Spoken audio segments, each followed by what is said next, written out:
Welcome, curious minds, to another deep dive.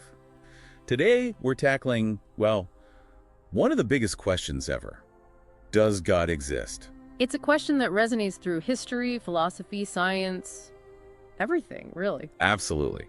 And for this deep dive, we're digging into Immanuel Kant's huge work, The Critique of Pure Reason. And we'll also touch on some commentaries on his religious thought and even glance at modern arguments, critiques of arguments against God's existence. Our mission, for you listening, is to explore how we even know things, especially these enormous concepts. Why did Kant think proving God with pure reason might be, well, impossible? And what does that mean for faith and morality? It's a fascinating journey into the limits of our own understanding. Okay, let's get into it. Kant saw his critique as a kind of court of justice for reason itself. He wanted to map out what we can know and what we can't. Especially in metaphysics. Right.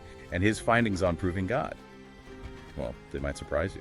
What's so striking about Kant is this radical shift he proposed. He argued our minds aren't just, passively receiving information. Like a camera just recording reality. Exactly. He argued we actively structure our experience. Think about space and time. For Kant, they aren't out there waiting to be discovered. So not like finding a new continent. No, more like they're the operating system of our perception. They're subjective conditions, forms our mind imposes on everything we sense. Built-in filters, you could say. Right. And concepts like causality, A causes B, he argued, that's not something we just observe and learn either. It's a fundamental rule. Our understanding applies to sensations to make sense of them. That's a huge idea. But wait, if our minds are imposing structure, how do we know we're not just stuck in our own heads? Does that mean objective knowledge is impossible? That's the crucial point. Kant says because our minds structure experience, our theoretical knowledge is limited. It's limited to objects of possible experience. The things we can actually perceive, basically. Right, what he calls appearances or phenomena, the world as it appears to us, through those mental filters. We can know a lot about the form of these appearances. How they relate in space and time, cause and effect. Exactly. But we can know, and I quote, nothing whatsoever about the things in themselves, the noumena, what reality might be like independent of our minds. That remains fundamentally unknowable through theoretical reason. Okay, I see the connection now. If our knowledge is stuck within the realm of appearances, what did that mean for knowing something like God? God isn't exactly something you bump into on the street. Precisely.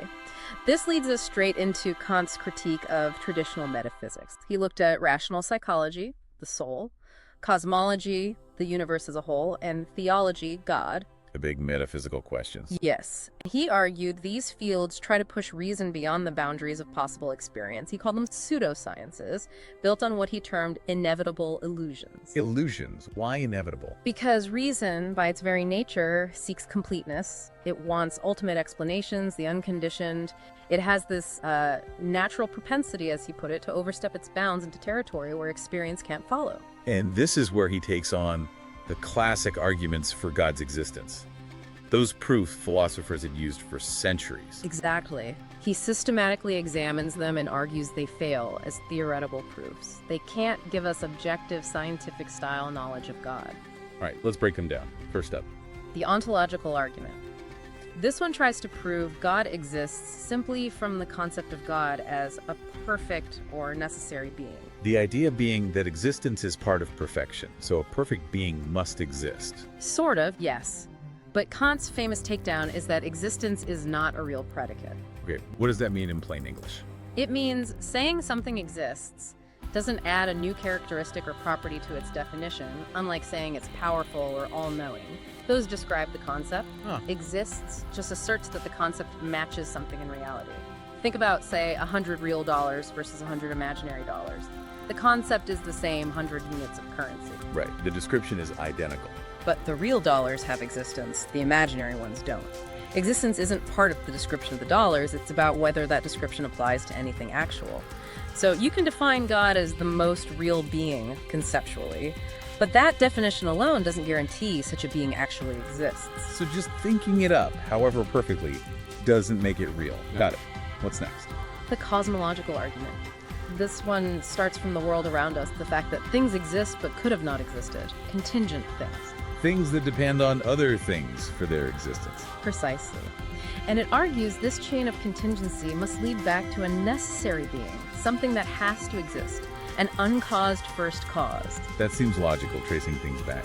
What's Kant's issue here? He agrees reason pushes us to seek an ultimate ground, an unconditioned cause. But, he argues, if such a necessary being exists, it would have to be completely outside the chain of sensory experience, outside the world we perceive. And ends extra mundanum, as he puts it. Something beyond the world. Exactly. And because it's outside the world of possible experience, our categories of understanding like causality, which are designed for experience, can't legitimately be applied to prove its existence. We're using our conceptual tools beyond their proper scope. Applying rules for the game inside the universe to something supposedly outside it. That's a good way to put it. He thinks the argument subtly smuggles in ontological reasoning too. Okay, and the third one. The teleological argument, or the argument from design. That one often feels very intuitive. You look at an eye or a bird's wing. Yes, the argument from design. It observes the apparent order, purpose, and complexity in nature, and infers an intelligent designer, much like finding a watch on a beach implies a watchmaker. So nature looks designed, therefore there must be a designer. Kant finds this argument the most compelling, morally speaking, but still rejects it as a theoretical proof. He sees it as a valuable regulative principle. Regulative. Meaning it's a useful way to guide our scientific investigation. Thinking as if nature were designed by intelligence helps us look for order, unity, and purpose in biology, physics, etc. It encourages us to seek systematic understanding. So it helps science, but doesn't prove God. Right. He warns against jumping immediately to the inscrutable decree of the highest wisdom, because that actually stops rational inquiry. It explains everything by explaining nothing specific. It's a helpful way to organize our study of nature, but it doesn't provide objective knowledge or theoretical certainty about a divine architect. Wow, so Kant basically dismantles all three classical pillars of rational theology. Trying to prove God through pure speculative reason is an irresistible illusion, as he says. Reason just naturally reaches for these ideas, but they lie beyond what it can demonstrably know. So knowledge is limited. But Kant doesn't just stop there and say, well, that's it for God, does he? No, absolutely not. This is where it gets really interesting. He famously says he had to deny knowledge in order to make room for faith. Make room for faith? How? He argues that while theoretical reason hits a wall, practical reason, the reason concerned with morality, with what we ought to do, leads us back to God. Through morality. How does that work? This sounds like a completely different approach. It is. It's his moral argument. Kant argues that morality requires us to strive for the highest good. The highest good. Yeah. What do you mean by that? He defined it as a world where happiness is perfectly proportioned to virtue, where people are exactly as happy as they deserve to be based on their moral goodness. Okay, that sounds like an ideal state of affairs. Right. But when we look around, that's often not the case, is it? Good people suffer, bad people prosper. Sadly, yes. So Kant argues, for the moral law, which commands us to strive for this highest good, to make rational sense, we must postulate certain things.